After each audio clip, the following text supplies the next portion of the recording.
It's like, yo, what? It's like, yo, what? Yo, it's like this. Yo, what?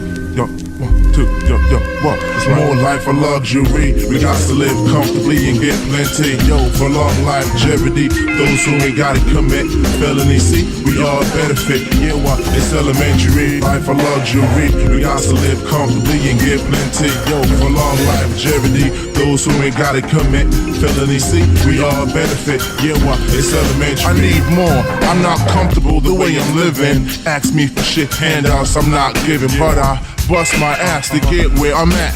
Got on my 2 feet and refuse to lay flat.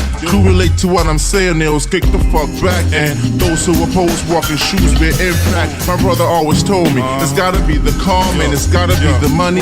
I think it's both. Yeah, we didn't agree, so we had to vote. I keep a lid on my shit. My money I choke. I'm kinda vexed, but feelings I keep to myself. Want a piece of the pie, but didn't break a sweat. What's the subject? Rap, hip hop, the project. Too much glamour and no respect for the art form. Niggas broke their back for back in the day, but don't worry, you all gon' pay for your eyes flossing and your bullshit talking. And you lose your stripes, take away your bragging rights. To me, life of luxury is stocks and bonds, investment, real estate, blow the safe with this tax-free dollar pool percentage on rate. Off the stake, your greed can't get with the weight. You're making money now, that's when your hands start itching. Or could it be overall superstition? I spot the gold and the rainbow, man. Futuristic, y'all for thinking shallow. More life for luxury. We got to live comfortably and get plenty. Yo, for long longevity, those who ain't gotta commit felony. See, we all